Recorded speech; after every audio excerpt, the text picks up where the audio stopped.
Hey, everybody. Welcome back. We are at episode 28 of Better Wife, Better Life.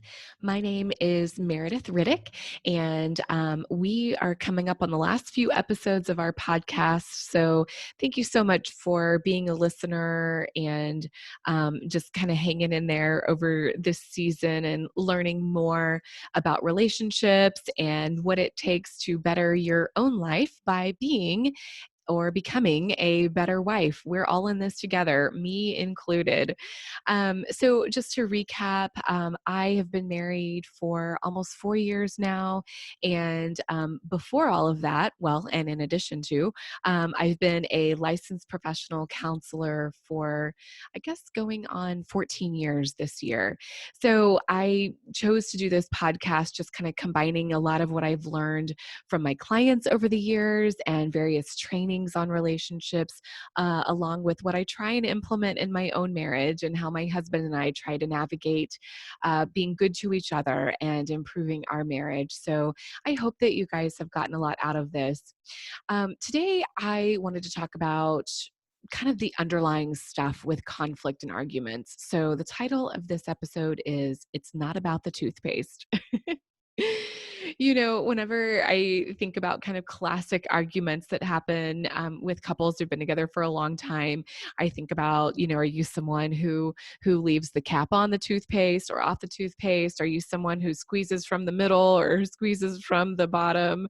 You know, so just kind of some of those things. And the reality is that we all have little quirks like that in our relationships and in our marriage, but it's not really about that. And so I wanted to kind of push all of us to go a little bit deeper with some of those things and just kind of with a sense of humor, think about some of those little quirks that come up in your own relationship and really begin to think about what are the underlying unmet needs of your partner or maybe the underlying feelings of your partner. This could be things like a sense of helplessness or hopelessness, maybe a need for stability or security or respect or acceptance, likability, lovability, just so many different things like that. We've got so many different options whenever it comes to more of the underlying stuff. So, a couple of funny stories about Jake and me. We do have something around the toothpaste. It is so funny. I guess I'm one who squeezes from the middle, and Jake's one who likes what I don't even know how you call it, but where he's like really intentional of kind of squeezing from the end, and then he kind of rolls up the toothpaste thing from the end so that it's all even and all of that. And even it's funny, the way that I brush my teeth is really annoying to Jake, which is kind of hilarious because there's really not a lot that annoys him, just in general, not necessarily with me, but just in life in general. I've told you guys he's so easygoing. So I kind of get a kick out of whenever he's annoyed. So, because I just don't see it very much. And so we have like those electric toothbrushes, like the spin brush or whatever. And I guess whenever I got mine, I didn't read the instructions because I have it, spinning or whatever, but I also use it like a regular toothbrush. Well, Jake, he'll come over and he'll try and like steady my hand and make me go slower and, and all that. And it's just kind of so funny to me. Until sometime this year, he showed me a video, I think from the company that shows that actually, yeah, you are supposed to go really, really slow and just kind of hover over each tooth for a little bit. And, I'm pretty type A. So I'm kind of like, ain't nobody got time for that. So I'm just going for it. I'm helping it out. And so nowadays, whenever Jake's not looking, I will brush my teeth the proper way. But when he's looking, I kind of like to go faster and just kind of see what happens, see his reaction. Okay, I say some of that in jest. I did have to, what's the expression? Eat a little crow whenever he showed me that video and say, all right, babe, you were right. I was wrong. Which is not a moment that happens very often in our relationship. So, but whenever I think about some of that and I think about some of the underlying stuff in our relationship, I can't help but wonder how much of it might be because there's this idea of accepting influence. And Jake gives me a hard time about this, but he's very egalitarian whenever it comes to gender roles. So egalitarian just kind of meaning equal, like equality in everything in gender roles. And I tend to be, well, I my stated desire is for more traditional gender roles. Although Jake likes to give me a hard time that kind of with my personality the way it is, he feels that that would be very difficult if I was married to someone who really espoused traditional gender roles. And so maybe he's got a good point there. Um, and overall, we're pretty egalitarian in our relationship, actually. So maybe I just don't and totally know what I need or want. I don't know.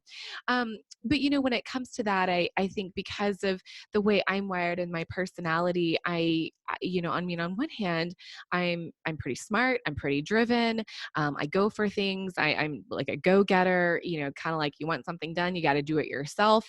For better or worse, that is a lot of what I do. And I think when it comes to some things around the house that honestly, to be really clear, Jake is much more suited for knowing more about, and I kind of dig in my heels with certain things, and I'm like, no, I'm going to do it my way.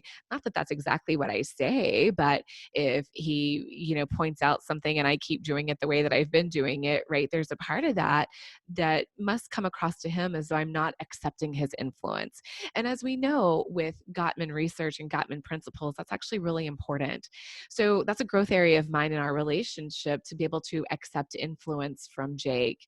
So it's kind of an ongoing thing, and we're starting with toothpaste and how I brush my teeth and all that good stuff, but we're getting there. So when I think about my clients, and lots of different things come up over the years, I'll have entire sessions over processing a conflict or an argument one of my clients has with their partners, um, about something that seems very resolvable. It is just that both people are kind of picking a side and they're not budging. And as a therapist, I'm trying to peel back those layers to see, okay, what's the underlying emotion there? What's the unmet need? And again, I work mostly with individuals. I don't really do couples counseling. So I'm only hearing one side of the story. So sometimes it's trying to help my client have a sense of openness about what his or her partner might be experiencing, so that they can go back and kind of look at the conflict or argument from a different perspective. But I got to do that without invalidating them, right? Because you got to validate first. I mean, understand we all come from a particular place where it's just that we're coming from our own perspective, which has a lot of merit to it. But in order to kind of move forward in a healthy way with a lot of conflict, we do need to have a certain amount of openness for some things, for many things. Of course, I've said before, I'm not talking about extreme things in a relationship, including domestic violence, multiple affairs. I mean, things like that, right? Whenever there's a huge betrayal, I'm talking about stuff like toothpaste. Okay. So, that's a lot of what I do over the years with my clients. And I just think for us, the next time that we are in conflict or an argument, it's important to kind of pause and go deeper and explore, what are our unmet needs? Maybe what does this remind me of in the past? If there was a part where it felt like I was being disrespected, does that remind me of earlier times in my life whenever I felt really disrespected in another area? So are those same feelings coming up with the toothpaste, right? Um, so, kind of looking at our own stuff, going back to that idea of change begins with you. Look at your own stuff whenever it comes up to the next argument. Maybe even consider what might be going on for your partner without psychoanalyzing them. Don't do that. That won't go over well. But just kind of looking at maybe what's an unmet need of your partner in that moment. And so, for example, with Jake, I wonder if it's accepting influence, and maybe for him that feels like I'm not respecting him. And so then there's my opportunity to say, you know what, you're right, babe. Thanks for showing me that video. All right, I'm going to try and do better with brushing my teeth, you know. So maybe it's something like that. So I want to give you guys some encouragement, some food for thought this week. You know your relationship, you know you. Just kind of mull this over for this week, and just consider, is it really about the toothpaste, or is it not really about the toothpaste? All right. Well, thanks for listening this week. As always, you can find us at harmonytherapygroup.com/better wife, better life. We are continuing to work on our e-courses, excited to roll those out at harmony-therapy-u, as in the letter U, .teachable.com. And we're all over social media at Harmony Therapy Group. All right. Talk to you guys next week.